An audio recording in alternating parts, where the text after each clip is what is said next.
में जातिवाद खत्म हो गया है। सोचिए, एक कहावत सुनी होगी आप लोगों ने कि भारत सोने की चिड़िया थी। सचमुच भारत सोने की चिड़िया थी। सचमुच भारत विश्व गुरु था और सचमुच भारत में किसी घर में ताले नहीं लगते थे। वो भारत तब था जब भारत बुद्ध में भारत था।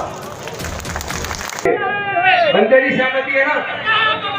देवराव जी तैयारी है पूरी? धन्यवाद।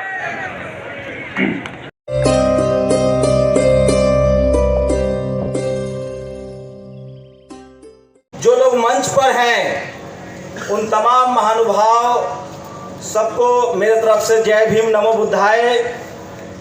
और वो सब लोग बहुत ज्ञानी हैं, अपने जीवन के उन्होंने अनुभव से सीखा है। वो तमाम लोग हैं, वो सब आपके सामने गुफ्तगू भी होंगे। मैं 5 मिनट का समय लूँगा और भंते जी का आशीर्वाद है मेरे ऊपर, उनकी कृपा दृष्टि करुणा है और मैं मीडिया का छात्र हूँ तो उसी लिहाज से बात करूँगा। आप कल्पना नहीं कर सकते हैं कि इस देश के 90% लोगों के पास 3% संसाधन है। आज के डेट में इस देश का जिसको हम बहुजन समाज कहते हैं, जो किसान जातियां हैं, कुछ लोगों को लगता होगा SC ST OBC हैं, उनके पास जमीनें नहीं हैं, लेकिन जिनके पास थोड़ी बहुत जमीनें हैं उनका भी शोषण होता है और वही मैं आपको बताने की कोशिश करूंगा। अब गांव में जातिवाद खत्म हो गया है। सोचिए, एक कहावत सुनी होगी आप लोगों ने कि भारत सोने की चिड़िया थी। सचमुच भारत सोने की चिड़िया थी।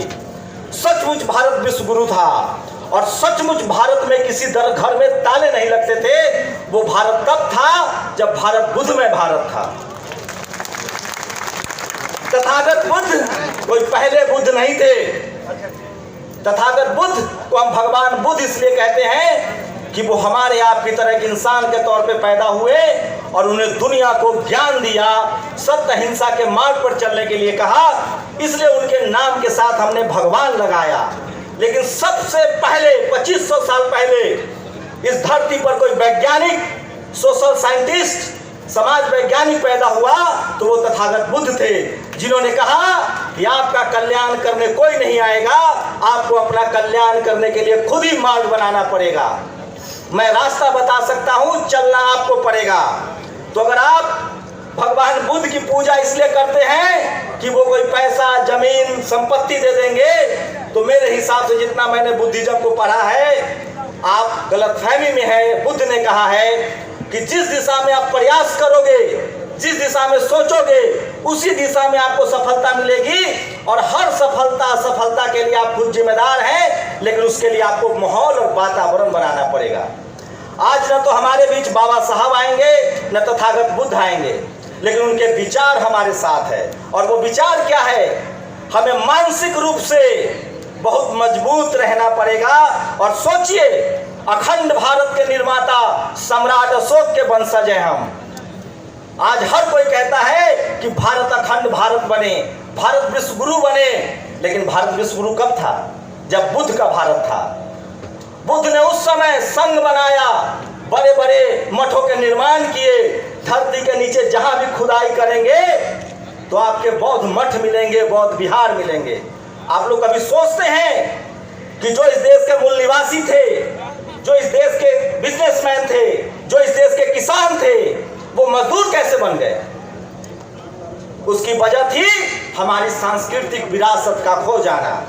हमने बुद्ध को भूल गए, हम धर्म को छोड़ दिया, हम अपने भाईचारा से अलग हो गए और हमें सांस्कृतिक रूप से गुलाम बना दिया गया। और उसी गुलामी को बाबा साहेब ने 1956 में, 1950 में संविधान देकर और 1956 में धर्म का रास्ता बताकर हमें फिर से उसी रास्ते पर लाने का कोशिश किया है।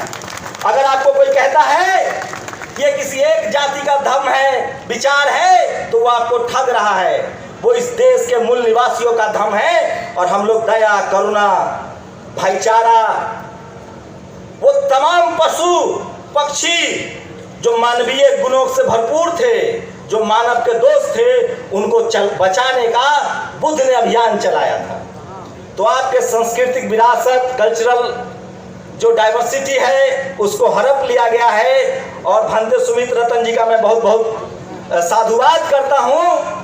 ये आज के दौर में जब बोलने पर ताला है, चारों तरफ डर है, चुप्पी है।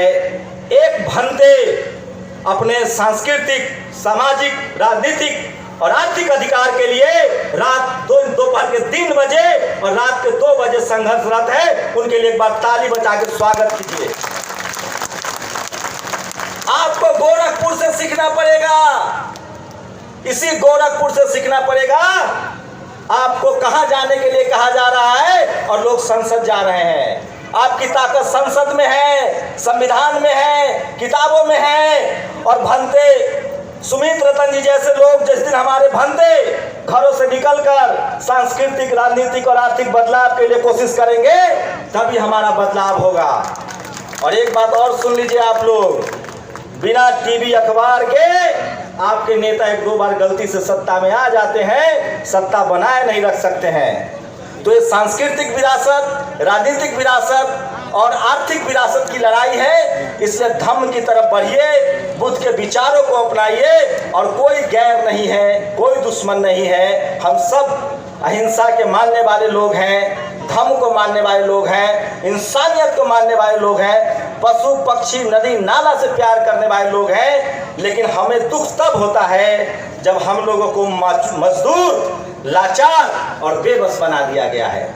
आज बहुजन समाज का आदमी, कलेक्टर हो, मंत्री हो, एसपी हो, डीएम हो, उनसे एक बार पूछिए जाकर। अब जातिवाद गांव में नहीं है, जातिवाद गांव में खत्म हो गया है। किसी मजदूर को नहीं मार सकते हैं। और जो गांव में जातिवाद कर रहा है उसको सजा हो रही है।